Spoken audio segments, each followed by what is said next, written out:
아브라함과 조카 롯에 대한 이야기입니다. 하나님께서 아브라함과 조카 롯을 아주 큰 부자가 되게 해주셨습니다. 그래서 굉장히 많은 가축들을 각각 이제 기르게 되는데요. 가축들이 너무 많다 보니까 이 한정된 지역에서 이 두 가정의 가축들을 기르기가 굉장히 힘들었나 봐요. 그래서 이 아브라함의 목자들과 롯의 목자들 사이에 이게 경쟁이 일어나고 심지어는 다툼이 일어나게 됩니다. 근데 성경을 보면 아브라함은 진짜 평화주의자잖아요. 그래서 이대로는 안 되겠다. 우리가 싸우면 안 되겠다. 어떻게 하면 좋을까 생각하다가 결국은 아브라함은 롯을 분가시키기로 합니다. 그래서 롯에게 먼저 좋은 땅을 선택하라고 이제 선택권을 주죠. 선의를 베푼 겁니다. 그래서 롯은 요단 지역의 소돔을 선택을 하게 됩니다.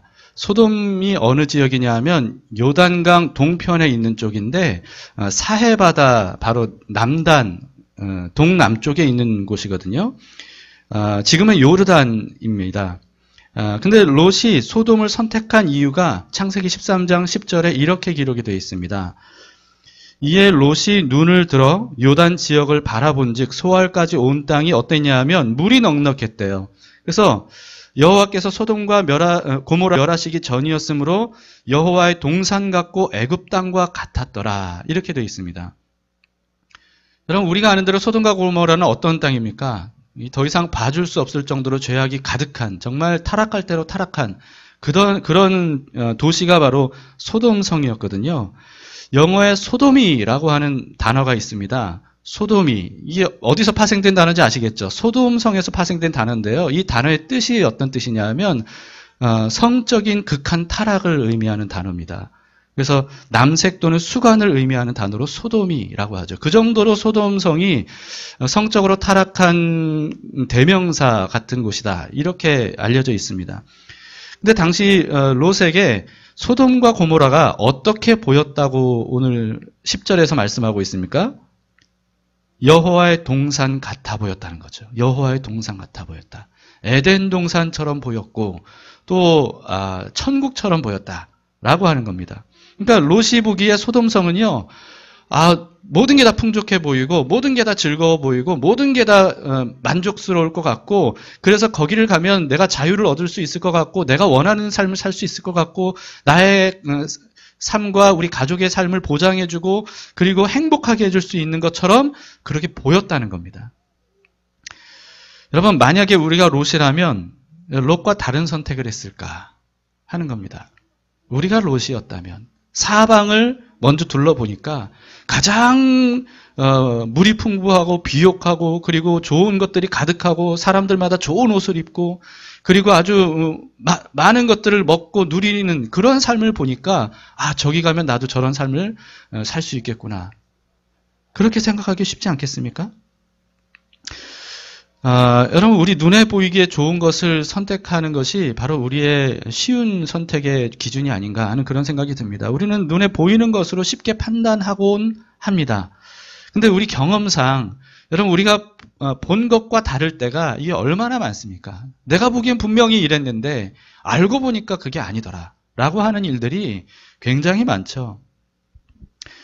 우리나라 예능이 세계적으로 인정을 받아서 해외에서도 굉장히 많이 좀 인기가 있고 그래서 판권이 잘 팔리는가 보더라고요. 뭐 런닝맨도 중국에서 팔려서 굉장히 히트를 치고, 또 나는 가수다, 이게 또 중국에서 판으로 나온 지가 몇 년 됐는데 그게 또 엄청난 히트를 쳤다 그러고요. 그리고 또 미국과 영국에서 복면가왕 판권을 사서 또 그거를 했는데 엄청난 반응을 보이고 굉장한 시청률을 얻었다고 하더라고요. 근데 또 하나 우리나라의 음악 예능 프로그램 중에 해외에서도 굉장히 많이 알려진 프로그램이 뭐냐 하면 너의 목소리가 보여라고 하는 프로그램입니다. 너목보 이렇게 줄여서 얘기를 하는데, 이 프로그램이 어떤 프로그램이냐면 일반인 출연자를 한 5-6명 정도 이렇게 초대를 해요. 그리고 게스트 1명을 초대를 합니다. 그리고 일반 패널들이 있어요. 그래서 일반 출연자들, 알려지지 않은 사람들이죠. 일반인 출연자들 5-6명 중에 어떤 사람이 음치이고 어떤 사람이 노래를 잘하는 실력자인가, 이거를 게스트가 알아맞추는 거예요. 근데 알아맞출 때 목소리를 전혀 안 들려줘요. 목소리를 전혀 안 들려주고 어떻게 하냐면 이 사람의 외모, 표정, 제스처, 뭐 의복 복장, 그리고 외적인 어떤 정보들, 심지어는 립싱크하는 모습, 뭐 이런 것들을 보고 게스트가 판단하는 거예요. 아, 이 사람은 음치일 것이다. 이 사람은 실력자일 것이다.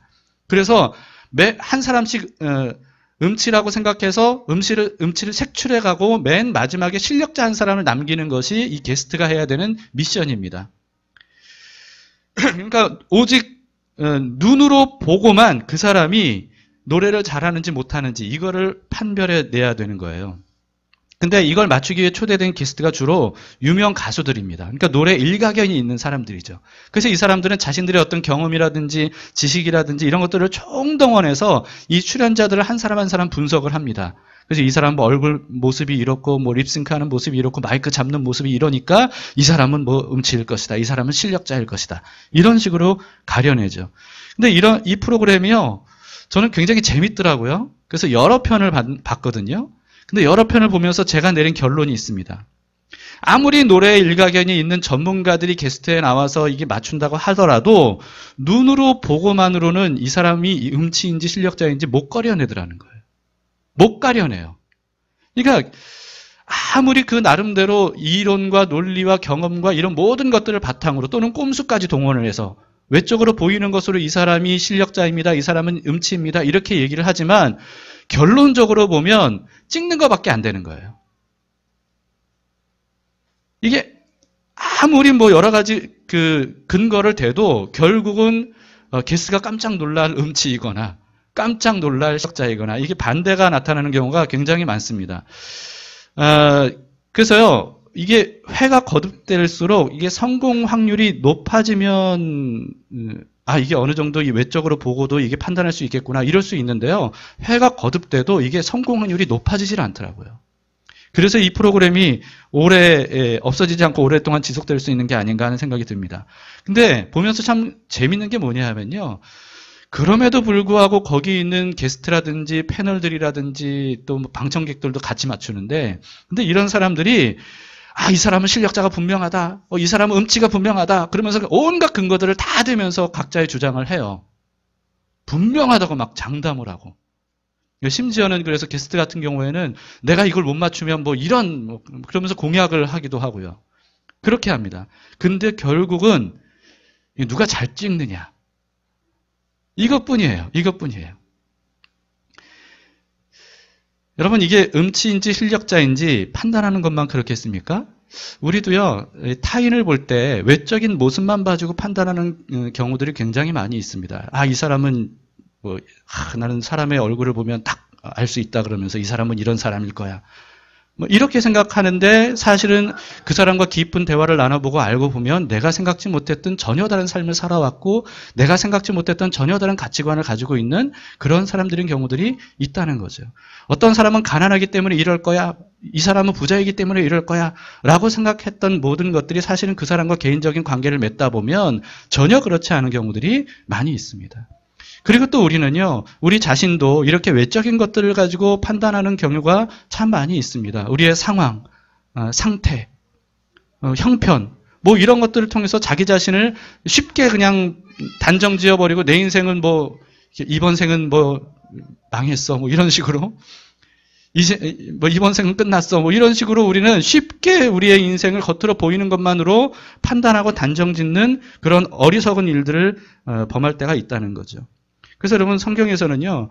사연을 듣기 전에 말하는 사람은 미련한 사람이다. 이렇게 잠언에서 말씀을 하고 있습니다. 사연을 들어보기 전에 겉으로 보고 이 사람에 대해서 함부로 말해서는 안 된다는 겁니다. 담길교회가 처음 설립했던 장소는 부평 갈산동에 있었던 허름한 빌라 3층이었습니다. 갈산 원룸. 거기서 저희가 한 5년 정도 살았는데요. 그 빌라 반지하 1호에 당시 80대 할머니가 살고 계셨어요. 그 개척 멤버들은 여러분들 아시겠지만 그 할머니는 굉장히 왜소한 분입니다.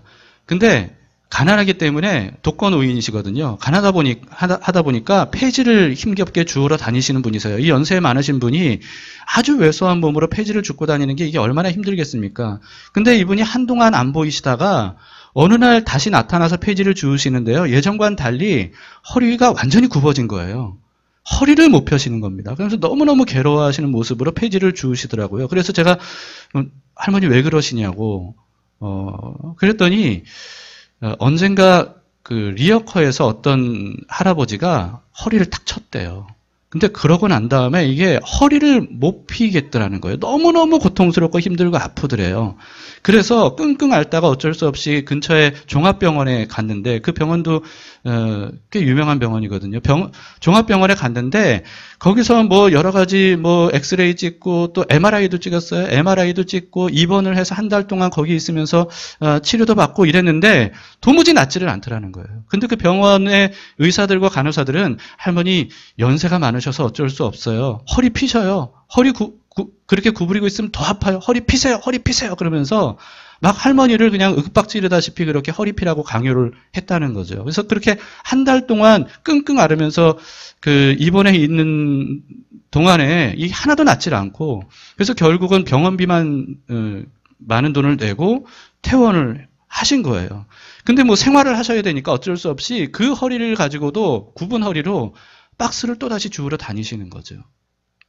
그래서 제가 너무 안타까운 마음에 아내가 디스크 수술을 했던 척추 전문 병원으로 그 할머니를 모시고 갔습니다. 그래서 이전 병원에서 찍었던 MRI 자료들 뭐 이런 것들 다 이제 받아서 그래서 그 병원에 가서 보여줬죠.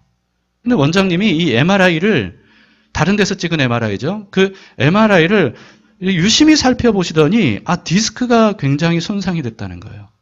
그러면서 디스크가 이렇게 손상이 될 정도면 할머니 너무너무 고통스러웠겠다고 이걸 어떻게 견디고 지금까지 계셨냐고 그러시면서 그러면서 당장 수술하자고 그러시는 겁니다. 그래서요 병원에서 제가 이제 할머니의 사정들을 말씀을 드렸더니 수술비 뭐 병원비 이런 것들도 굉장히 최대한 낮춰서 그렇게 수술을 해주셨어요. 그 결과 할머니가요 허리를 다시 꼿꼿하게 펴고 다닐 수 있게 됩니다. 그래서 이 할머니가요, 그 일 이후에 저를 보기만 하면 볼 때마다, 아이고, 목사님 덕분에 제가 살았다고. 막 이렇게 그냥 볼 때마다 그렇게 막 감사를 하곤 했습니다. 제가 이 말씀을 왜 드리냐면, 이 MRI는 이전 병원에서 찍은 거잖아요. 근데 그 똑같은 MRI를 다른 병원의 다른 의사가 보니까 완전히 다른 진단을 하게 된 거예요. 이전에 봤던 사람은 그걸 전혀 보지를 못했어요. 뭐가 문제인지를 또 어떻게 치료해야 될지를 전혀 발견하지 못했어요. 그런데 다른 병원에서는 그것을 완전히 다르게 보게 된 거죠. 여러분 이렇게 사실 우리가 눈으로 보고 판단하는 것이 틀릴 때가 얼마나 많은지 모릅니다. 눈으로 보고 판단한 것 중에서 이게 잘못 판단해서 실수할 때도 굉장히 많고요. 낭패를 볼 때도 많고 남들에게 해를 끼칠 때도 많고 그리고 나의 인생에도 보고 판단한 것 잘못 보고 판단한 것 가지고 내 인생이 굉장히 낭패에 빠질 때도 있다는 거죠. 그런데도 불구하고 우리는 여전히 눈으로 보고 그것만 가지고 단정지어 생각하고 판단하다가 실수를 반복하는 그런 때가 참 많이 있습니다. 그래서 제가 이제까지 삶을 살면서 정말 젊을 때일수록 제가 그냥 겉으로 보이는 것만으로 쉽게 판단하곤 했었거든요.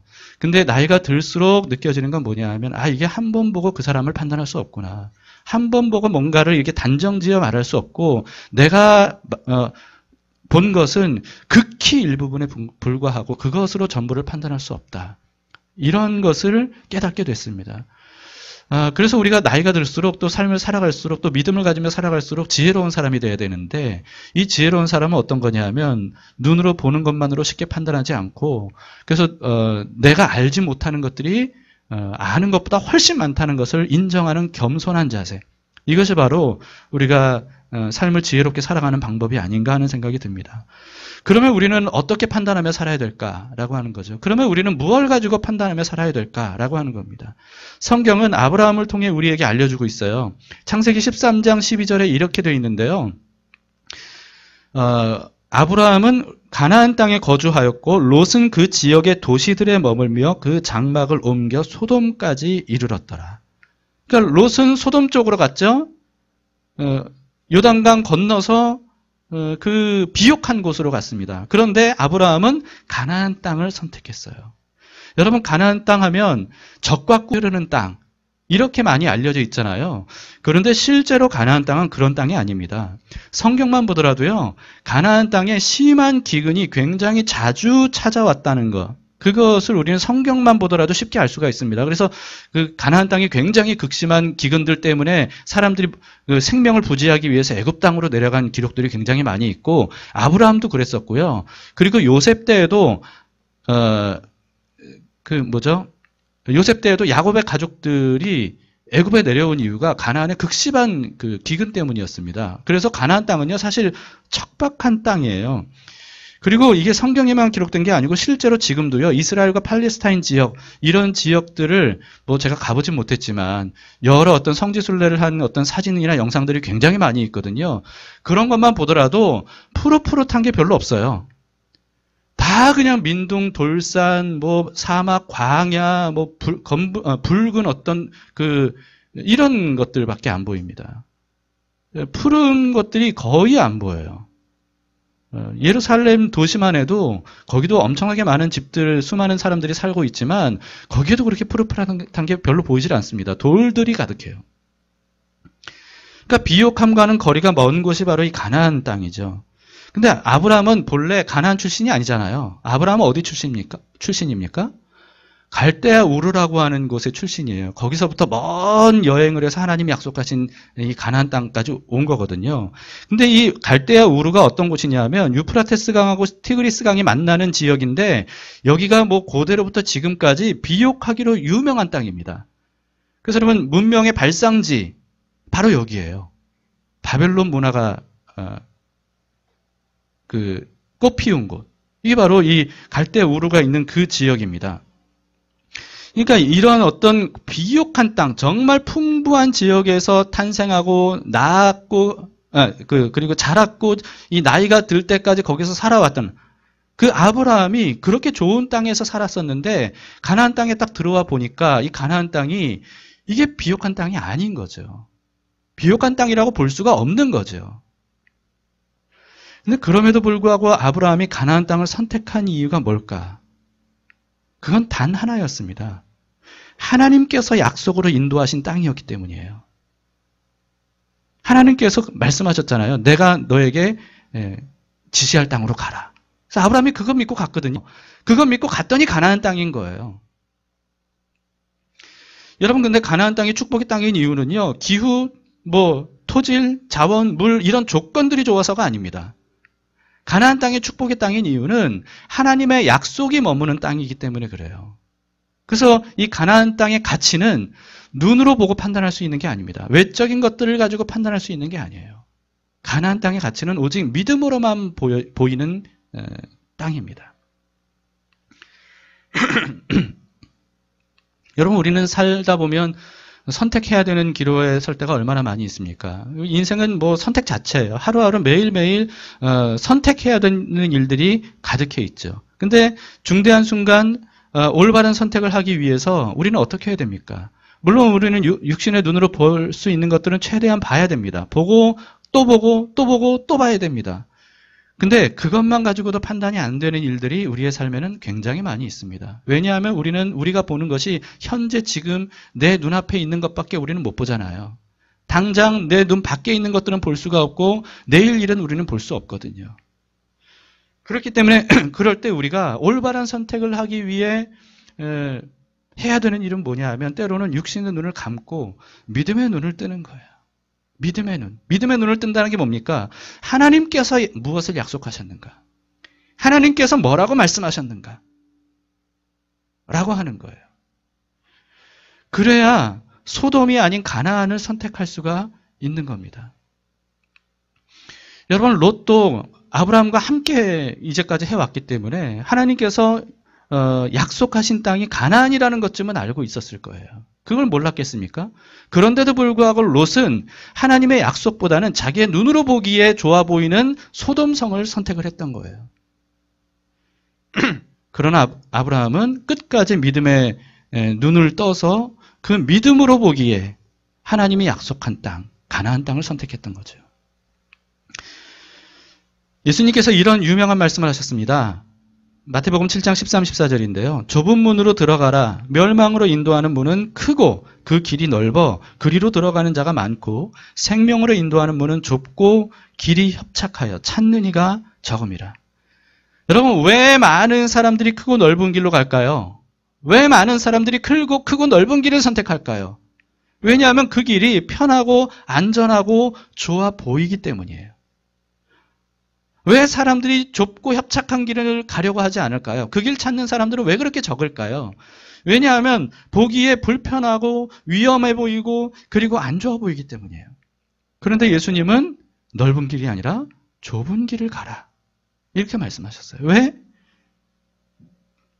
생명으로 인도하는 길은 좁은 길이기 때문이라는 거예요. 물론 그렇다고 해서 많은 사람들이 가는 곳은 내가 가지 않으리라. 다른 사람들이 선택하는 건 난 선택하지 않으리라. 난 무조건 청개구리. 이렇게 하라는 뜻이 아닙니다. 다른 사람들이 하는 것과 반대로 가야만 이게 옳은 길이다. 이런 뜻이 아니에요. 소수여야만 정답이다. 이런 뜻이 아닙니다. 그게 아니라 하나님께서 약속하시고 인도하시는 길, 그 길을 가라는 거예요. 그런데 그 길은 많은 사람들이 가지를 않는다는 거예요. 그래서 많은 사람들이 가는 길보다는 적은 사람이 가더라도 하나님이 인도하시고 약속하신 그 길을 선택해야 그래야 생명의 길을 갈 수 있다. 그래서 길이요 진리요 생명이신 예수님을 끝까지 따라가라 라고 하는 그런 말씀인 겁니다. 선한 목자 예수님께서 양들을 이끌고 가다가 사망의 음침한 골짜기로 들어가려고 하시면 양의 누리는 어떻게 해야 될까요? 제가 여기에 대해서는 여러 번 말씀드렸죠. 이게 우리의 현실입니다. 삶을 살다 보면 나는 하나님 말씀과 뜻대로 살려고 하는데 근데 하나님이 자꾸만 나를 이상한 곳으로 데려가는 것 같은 그런 삶이 펼쳐질 때가 많이 있어요. 내 인생 이러다가 끝나는 거 아닌가? 삶이 완전히 무너지는 거 아닌가? 왜 홍해 바닷길 어디로도 도망갈 수 없는 바닷길로 하나님이 우리를 인도하실까? 왜 하나님이 우리를 막다른 골목 같은 곳으로 자꾸만 인도하실까? 왜 그럴까? 그러다 보면 우리는 불안함이 엄습하고 두려움이 엄습할 때가 있습니다. 사망의 음침한 골짜기, 저기 어둡고 침침한 저기를 가면 죽을 것 같은데, 이러다가 끝날 것 같은데, 근데 하나님은 그 길로 우리를 인도하실 때가 있다는 거죠. 그때 우리는 어떻게 해야 됩니까? 여러분, 눈에 보이는 대로 판단하지 말고 선한 목자를 믿고 끝까지 따라가라는 거예요. 아무도 가려고 하지 않는 그 길이라 할지라도 주님이 가신다면 그 길을 따라가야 그게 목자이신 예수님의 양이라는 거예요. 그리고 끝내 예수님을 따라가고 난 이후에 예수님이 왜 이 길로 우리를 인도하셨는지 그것을 나중에서야 깨닫게 되는 거죠. 그걸 확인하기 전에 우리에게 필요한 게 뭡니까? 목자에 대한 믿음이에요. 목자에 대한 신뢰. 저기로 우리를 인도하신다면 뭔가 이유가 있겠지. 내가 알지 못하는 걸 주님은 알고 계시기 때문에 그렇기 때문에 우리를 그렇게 인도하시는 거겠지. 라고 하는 믿음이 바로 우리에게 있어야 된다는 거죠. 아내 한근영 사모의 나는 같이 살기로 했다. 이 책이 출판이 됐죠. 아내가 글을 쓰는 동안에 글 쓸 때마다 이제 저에게 원고 내용을 좀 봐달라고 저에게 줬었어요. 이제 내용도 확인을 하고 이게 사실관계 이런 것들도 좀 확인을 하고 그리고 또 성경적으로 한사모가 쓴 어떤 그 해석이나 내용들이 이게 문제가 없는지 그리고 또 문장이나 흐름은 어떤지 그리고 오탈자는 있는지 뭐 이런 것들을 이제 제가 그 실력이 없으면서도 이제 봐주는 겁니다. 저밖에 뭐 볼 사람이 없으니까 사전에 봐주는 겁니다. 그래서 그런 수정 작업을 했어요. 근데 그때는 우리 얘기가 이렇게 책으로 쓰여지는 게 이게 너무 어색한 거예요. 그리고 제가 다 아는 내용들이니까 그러면서 거기서 이제 문장 내용 교정할 거 이런 것들을 보다 보니까 이게 이렇게 책이 나오면 이게 사람들이 볼까 이런 생각이 들었습니다. 근데 그러다가 책이 출간된 이후에 엊그제 이제 설 명절 첫날이죠. 그날 일부러 이제 그 전날 교회 일을 다 끝내놓고 좀 빨간 날이니까 그날은 좀 쉬자. 그래서 이제 그날 책을 펼쳐 전체를 하루에 다 읽게 됐습니다. 쭉 읽었어요. 근데 혼자 책을 읽으면서요, 가족들 몰래 몇 번을 눈물을 흘렸는지 모르겠어요. 처음에 이 교정을 볼 때는 전혀 그런 게 없었거든요. 근데 책을 읽으면서 나도 모르게 그냥 눈물이 나는 거예요. 첫 번째는 저로 인해서 많은 고생을 한 이제 아내에 대한 미안함, 고마움, 뭐 이런 것들이었고요. 또 하나는 그뿐만 아니라 그런 위태로운 상황 속에서 하나님께서 우리를 정말 섬세하고 세밀하게 함께 하시면서 그때그때마다 피할 길을 내시고, 이제 그 책에서 그런 표현들이 있거든요. 때로는 이슬방울 들로 우리를 겨우겨우 생존하게 하시고, 그리고 때로는 오아시스를 만나서 그동안에 해결하지 못했던 것들을 마음껏 해결할 수 있는 기회도 주시고, 그러면서 순간순간을 이기고 견뎌 버틸 수 있도록 이렇게 인도하셨구나 라고 하는 것을 책을 통해 보면서 아주 큰 감동을 제가 느끼게 됐습니다. 그래서 참 여러 번 눈물을 닦았던 것 같습니다. 그동안 아내와 이런 말을 셀 수 없이 많이 했어요. 하나님 아니었으면 우리 어쩔 뻔했냐. 이런 얘기를 참 많이 했습니다. 정말 하나님 아니었으면 우리 부부가 지금까지 같이 살 수 있었을까? 우리 가정이 파탄나지 않고 지금까지 있었을까? 담길교회가 이렇게 지금까지 이런 모습으로 세워질 수 있었을까? 그럴 수 없었을 것 같아요. 그럴 수가 없었을 것 같아요. 근데 그런 위태로운 중에도 우리 가족과 교회가 이렇게 세워질 수 있었던 이유는 하나님께서 함께 하셨기 때문입니다. 이게 뭐 너무 뭐 뻔한 말처럼 보이지만, 정말 이렇게밖에 말할 수 없어요. 하나님이 함께 하셨어요. 그래서 우리를 지금까지 올 수 있도록 인도해 주셨습니다. 아내는 태풍 앞에서 곧 꺼질 것 같은 등불처럼 위태한 그런 상황 속에서 흔들릴 때마다 하나님을 바라봤습니다. 눈에 보이지 않지만 그런 하나님을 의지하고 바라봤어요. 그때마다 하나님께서는 아내에게 정말 꼭 필요한 말씀들을 주셨어요. 꼭 필요한 메시지를 다양한 방법으로 주셨어요. 때로는 실제 음성으로, 때로는 다른 사람들을 통해서, 때로는 어떤 그 장면들을 보게 하심으로써 그렇게 하셨습니다. 그래서 아내가 그때마다 정말 나락으로 떨어져서 이제는 더 이상 회복될 가능성조차 안 보일 것처럼 보이는 절망의 순간에 다시 일어나서 다시 용기를 얻고 새롭게 시작할 수 있는 그런 일들이 순간순간 있었습니다. 그런 일들이 지금까지 반복됐습니다. 뭐 지금 제가 뭐 이렇게 짧게 말씀을 드리지만 책을 읽으신 분들은 아마 그런 구체적인 사연들에 대해서 아마 아시리라 생각이 됩니다. 아내에게 가장 고마운 것은 이 절망적이고 힘든 상황일 때 결정적인 순간마다 눈에 보이는 대로가 아니라 눈에 보이지 않는 하나님을 향해 갔다는 거예요. 이게 너무 감사합니다. 고맙고. 그때 저는 목사잖아요. 근데 목사 이전에 남편이고 가장 아빠거든요. 근데 그 역할을 못했어. 할 수가 없었습니다. 그래서 아내가 모든 것들을 다 짊어져야 되는 그런 상황이었어요. 근데 그것뿐만 아니고 제가 목사이기 때문에 영적인 것들도 아내에게 공급을 해줘야 되거든요. 근데 그것조차도 할 수가 없었습니다. 근데 그럴 때 아내는 홀로 집요하게 하나님을 바라보려고 애를 썼습니다. 그런 아내에게 하나님은 신실하게 필요한 말씀과 은혜를 그때그때마다 주셨어요. 그리고 그런 말씀과 은혜를 주실 때마다 아내는 거기에 대해서 믿음으로 반응했습니다. 이게 너무 감사하고 고마운 거예요. 저는 아내에게 아무것도 못 해줬지만 하나님이 완벽한 남편이 되어주시고 하나님이 완벽한 목자가 되어주셔서 아내를 상대해 주시고 아내를 이끌어 와 주셨던 거죠.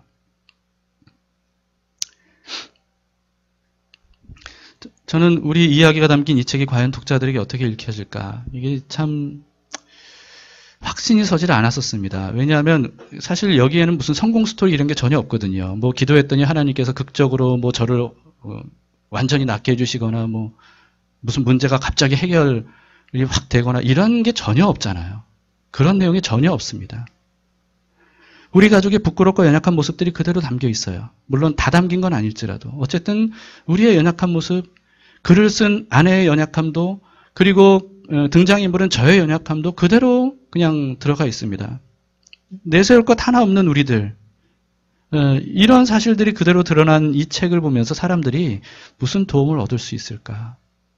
이런 생각이 들었는데 제가 다시 읽으면서 확신이 섰습니다. 비록 부끄러운 우리들의 이야기가 담겨 있지만 그리스도인들이 눈에 보이는 상황과 현실로 사는 것이 아니라 눈에 보이지 않는 하나님, 그리고 그 하나님의 말씀, 그리고 그 하나님의 함께 하시는 은혜, 이걸 가지고 살아갈 수 있도록 하나님과 끝까지 동행할 수 있도록 돕는 좋은 책이 될 수 있겠구나. 이런 확신을 갖게 됐습니다. 제가 책을 다시 읽으면서 이전과는 달리 성령님께서 책을 쓰는 한사모에게 감동해 주셨다. 그래서 이제까지 저도 여러 가지 많은 책들을 읽었지만요. 다른 책들과는 좀 뭔가 다른 것 같아요.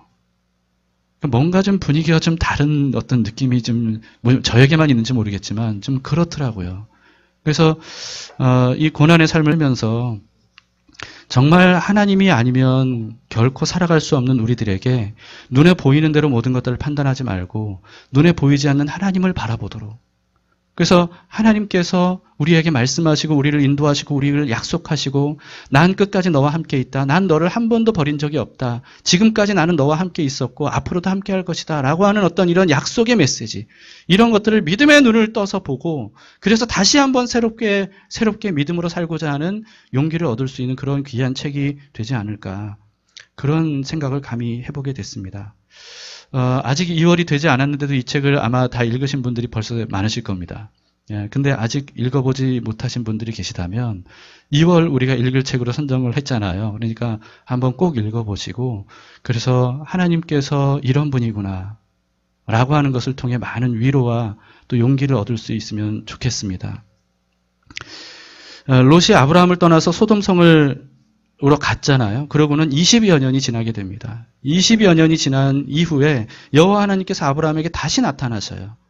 어느 뜨거운 대낮이었습니다. 아브라함이 보니까 뜨거운 대낮에 세 사람이 있는 거예요. 그러니까 이런 뜨거운 대낮에 어떻게 이 광야길을 걷고 있을까? 아브라함이 급하게 그 사람들을 이제 그 장막으로 모십니다. 그러면서 극진히 대접을 하죠. 그때 하나님께서 늙은 아브라함과 사라에게 내년에 이맘때 너희에게 아들이 있을 것이다. 이런 약속을 하셔요. 그 유명한 약속을 이때 하셨는데 그 후에 성경은요. 그 세 사람 중에 두 사람은 소돔성으로 갔다고 기록을 하고 있고 그리고 한 사람은 아브라함과 대화를 나눈다고 말씀을 하고 있습니다. 근데 그 한 사람이 누구냐면 하나님인 거예요. 그래서 이때 소돔성 멸망에 대해 아브라함이 그 하나님과 협상하는 내용이 이어서 이제 이야기가 나옵니다. 근데 여러분 소돔성으로 간 두 사람은 그러면 누굴까요? 소돔성으로 간 두 사람이 누군지 창세기 19장 1절에 나와 있는데요. 저녁 때 두 천사가 소돔에 이르니 그 두 사람이 누구예요? 천사였던 거예요. 하나님과 함께 동행한 두 천사가 소돔에 이르니 마침 롯이 소돔 성문에 앉아있다가 그들을 보고 일어나 영접하고 땅에 엎드려 절했다 이렇게 되어 있죠. 여러분 그렇다면 이제 아브라함과 함께 남아있는 한 사람, 그 한 사람은 하나님이라고 되어 있거든요. 18장 22절에 그렇게 되어 있습니다. 그 사람들이 거기서 떠나 소돔으로 향하여 가고 아브라함은 여호와 앞에 그대로 섰더니. 그러니까 여러분 이 세 사람의 정체가 드러났죠. 둘은 천사였어요. 그리고 한 분은 하나님이었습니다. 근데 셋이 다 사람의 모습으로 아브라함 앞에 나타났던 거예요. 자, 근데 여러분 이때 남아서 아브라함과 대화를 나눴던 하나님, 이 하나님은 구체적으로 어떤 분일까? 라고 하는 거죠. 신약뿐만 아니라 구약 성경에서는 사람으로 나타나신 하나님이 등장할 때가 많이 있습니다. 근데 구약 성경에서도 사람의 모습으로 나타나신 여호와 하나님은 성자 하나님이신 그리스도 예수예요. 언제나 사람의 모습으로 나타나신 하나님은 성자 하나님이십니다. 예수님. 정확히 말하자면 부활하신 예수님이에요. 근데 예수님이 부활하신 것은 한참 이후인데 어떻게 그게 가능할까? 여러분 여기에 대해서는 이미 제가 2019년도 6월 9일 멜기세덱에 관한 설교를 할 때 설명을 드렸습니다. 그래서 혹시 궁금하신 분들은 그 설교 영상을 한번 다시 찾아보셨으면 좋겠습니다. 근데 여러분, 왜 하나님은 두 천사를 굳이 소돔성으로 보내셨을까요? 성경에는 두 가지 이유를 알려주고 있습니다. 18장 20절 21절에 보면 이렇게 되어 있어요. 여호와께서 또 이르시되 소돔과 고모라에 대한 부르짖음이 크고 그 죄악이 심히 무거우니 내가 이제 내려가서 그 모든 행한 것이 과연 내게 들린 부르짖음과 같은지 그렇지 않은지 내가 보고 알려 하노라. 다시 말해서 소돔성이 정말 그렇게 극심한 타락을 한 도시인지를 알아보기 위해 두 천사를 보냈다는 거죠. 그리고 또 19장 13절에는 이렇게 되어 있습니다. 그들에 대한 부르짖음이 여호와 앞에 크므로 여호와께서 이곳을 멸하시려고 우리를 보내셨나니. 두 천사가 한 말이거든요. 우리가 멸하리라. 그러니까 하나님이 두 천사를 보내신 이유 두 번째는 뭐냐 하면 소돔성을 멸하도록 하기 위해 두 천사를 보내셨다는 겁니다. 근데 여러분, 하나님은 천사들을 보내지 않으셔도 소돔성이 얼마나 극심한 타락한 도시인지를 아셨을까요? 모르셨을까요? 다 아시는 분입니다. 그리고 또 두 천사를 보내야만 그 소돔성을 심판하실 수 있을까요? 두 천사를 보내지 않아도 심판하실 수 있는 분이세요. 근데 왜 두 천사를 보내셨을까? 여러분, 소돔성에 간 두 천사의 행보를 보면 성경에 기록된 두 가지 이유 외에 아주 뚜렷한 이유를 발견할 수 있습니다. 그건 뭐냐 하면 하나님께서 두 천사를 통해서 소돔성이 여호와의 동산인 줄 알고 갔던 롯을 구원하시려고 하나님은 두 천사를 보내신 거예요. 롯을 구원하시려고. 그래서 여러분, 그 이후에 19장의 내용들을 보면 이 두 천사가 한 일은 롯 가족 구하는 거였어요. 소돔성에서 두 천사를 만난 롯이 이들이 그냥 지나가던 나그네인 줄 알고 아브라함처럼 이 두 사람을 급히 집으로 데리고 갑니다. 왜냐하면 롯은 알고 있거든요. 밤에 이 지역이 얼마나 위험한 곳인지 롯이 알고 있었어요. 그래서 간곡하게 부탁을 해서 그래서 이 두 사람을 자기 집으로 초대했습니다. 그리고 극진히 대접했어요. 그런데 소돔 사람들이 문을 마구 두드리는 거예요. 막 두드리면서 지금 너희 집에 들어간 두 사람 끌어내라. 우리가 그들과 상관하리라. 이렇게 돼 있어요. 여러분, 거기서 말하는 상관한다는 게 무슨 뜻이냐면요. 성폭행하겠다는 뜻이에요. 원어적으로 상관한다는 뜻은 성적인 관계를 맺는다는 뜻입니다. 그러니까 성폭행을 하겠다는 거예요. 이 정도로 극심하게 타락했던 곳이 바로 소돔 성입니다. 그래서 두 천사가 그래서 롯이요, 이들을 긋고 말립니다. 그래서는 안 된다고. 우리의 집에 들어온 손님이기 때문에 이들을 내줄 수 없다고. 그러면서 해서는 안 되는 약속도 하고 막 그래요. 근데 이 사람들이 막무가내요. 막 문을 부수고 막 들어오려고 하는 거예요. 그러니까 그때 두 천사가 이 사람들의 눈을 어둡게 합니다. 그리고 롯에게 말하는데 소돔성의 심판이 임박했다. 그러니까 빨리 이 소돔성을 탈출해라. 두 천사가 이렇게 말합니다. 이 12절에 보면, 오늘 본문의 12절에 보면 이렇게 되어 있죠. 그 사람들이 롯에게 이르되 이 외에 네게 속한 자가 또 있느냐? 네 사위나 자녀나 성 중에 네게 속한 자들을 다 성 밖으로 이끌어내라. 다급하게 말합니다. 그러니까 이 롯이 급히 어디로 갔냐 하면 두 딸이 있는데 두 딸과 결혼을 약속한 예비 사위들, 이 예비 사위들에게 달려가요. 그러면서 말합니다. 14절에 이렇게 되어 있어요. 롯이 나가서 그 딸들과 결혼할 사위들에게 말하여 이르기를 여호와께서 이 성을 멸하실 터이니 너희는 일어나 이곳에서 떠나라 하되, 그 사위들은 어떻게 생각했어요? 농담으로 여겼어요. 농담으로. 왜 농담으로 여겼을까요? 왜? 그럴 징조가 전혀 안 보였거든요. 아니, 지금까지 멀쩡하던 도시가 갑자기 지금 이 밤에 떠나야 될 정도로 그렇게 갑자기 그런 일이 일어날 것처럼 보이지 않았던 거예요. 그래서 그들은 여호와께서 멸하실 것이다라고 하는 말을 듣지 않았어요. 믿지 않았어요. 하나님의 말씀을 믿기보다 그들도 눈에 보이는 대로 판단했던 겁니다. 그래서 이들은 예비 장인 어른의 말인데도 불구하고 그 성을 떠나지 않습니다. 그 천사들은 롯을 재촉을 합니다. 15절에 보면 동둘태의 천사가 롯을 재촉하여 이르되 일어나 여기 있는 내 아내와 두 딸을 이끌어내라. 이 성의 죄악 중에 함께 멸망할까 하노라. 그래서 이후에 롯이 좀 시간의 여유를 달라 뭐 이런 어떤 실갱이 끝에 겨우겨우 롯이 몸만 빠져나가는.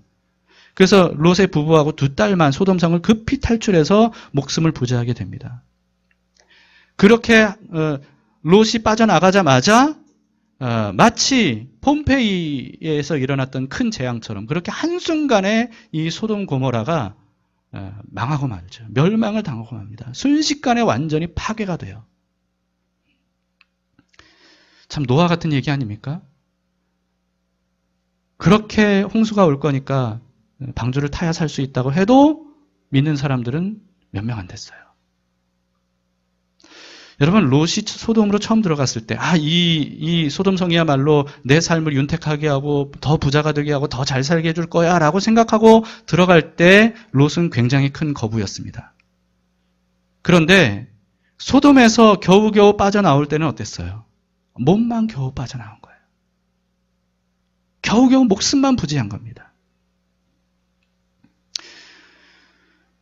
여러분, 근데 하나님께서 두 천사들을 보내셔서 롯을 구원하신 이유는요. 롯을 구원하신 이유는 아브라함 때문이었습니다. 29절에 이렇게 되어 있어요. 19장 29절에 하나님이 그 지역의 성을 멸하실 때, 곧 롯이 거주하는 성을 엎으실 때 하나님이 아브라함을 생각하사 롯을 그 엎으시는 중에서 내보내셨더라. 여러분, 근데 아브라함은 어떤 사람이라고요? 눈에 보이는 대로 선택한 사람이 아니라 눈에 보이지 않는 하나님의 약속을 붙들고 그 약속을 믿고 눈에 보이는 상황과 환경 때문이 아니라 눈에 보이지는 않지만 하나님께서 하신 일, 그리고 인도하신 일들, 이걸 가지고 살아왔던 사람이잖아요. 여러분, 이렇게 눈에 보이지 않는 하나님을 믿는 믿음으로 사는 사람은 다른 사람들도 구원할 수 있다는 거예요. 다른 사람들을 구원에 이르게 할 수 있다는 겁니다. 여러분, 이게 바로 우리가 가져야 될 믿음이에요. 그런 사람들이 될 수 있기를 바랍니다. 지금도 세상은 우리 눈을 속이기 위해서 온갖 화려하고 예쁘고 멋지고 막 좋아 보이고 뭐 이런 것들로 우리를 유혹합니다. 선악과에 대해서도 그랬잖아요. 사탄이. 지금도 똑같아요. 얼마나 먹음직하냐, 얼마나 보암직하냐, 얼마나 지혜롭게 할 만큼 탐스러우냐, 얼마나 너를 자유롭고 윤택하게 해줄 것 같으냐. 먹어라, 먹어라. 눈에 보이는 대로 선택해라. 그걸 먹으면 네가 하나님처럼 될 거야. 라고 우리를 유혹하는 온갖 좋아 보이는 것들로 우리를 속이려고 합니다. 근데 여러분, 눈에 보이는 대로만 살다 보면 이게 불나방처럼 죽는 줄도 모르고 불을 향해 뛰어드는 거예요. 밝게 빛나고 번쩍번쩍하고 화려해 보이는 불 속으로 뛰어들어가는 불나방처럼 결국은 멸망당할 수밖에 없는 거죠. 그러나 우리는 어떤 사람들입니까? 눈으로는 볼 수 없어도 믿음으로 사는 사람들입니다. 하나님의 약속을 붙들고 사는 사람들입니다.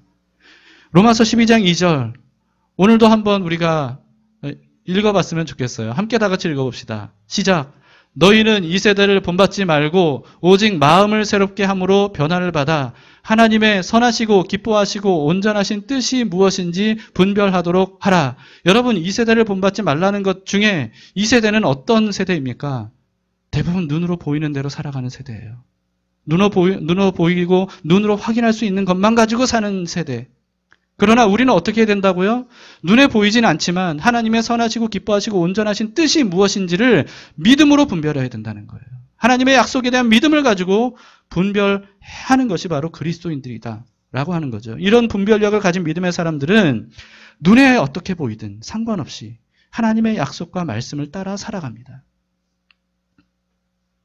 때로는 이 길이 아닌 것 같은데 하나님이 자꾸 이 길로 나를 인도하는 것처럼 보여도, 그래도 여러분, 믿음의 사람들은 요한계시록의 말씀처럼 어린 양이 어디로 가든지 따라가는 사람들이에요.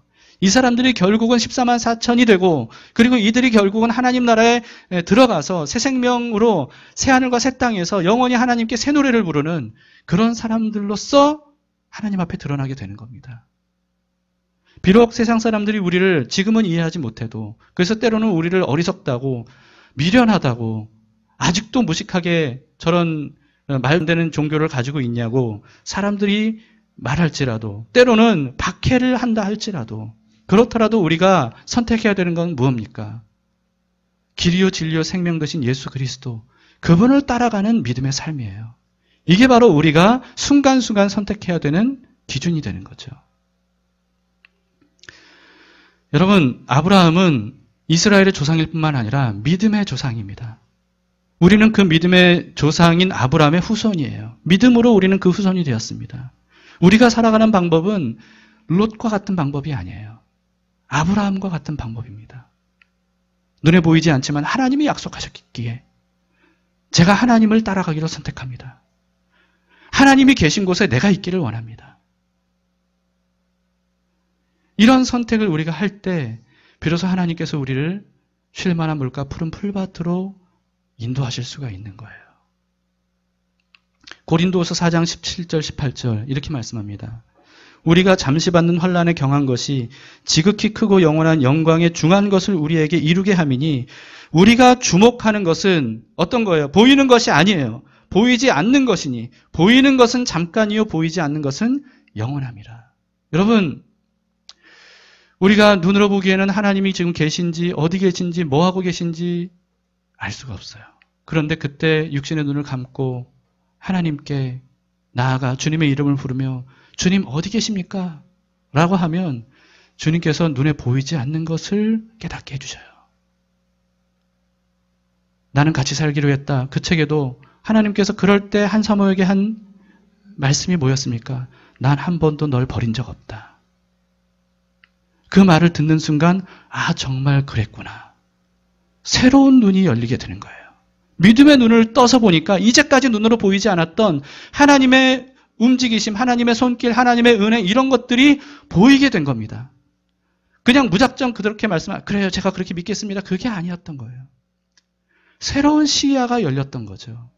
그래서 그 시야가 열린 덕분에 그때그때마다 새로운 힘과 용기를 가지고 주님이 가시는 길을 지금까지 따라갈 수 있었던 겁니다.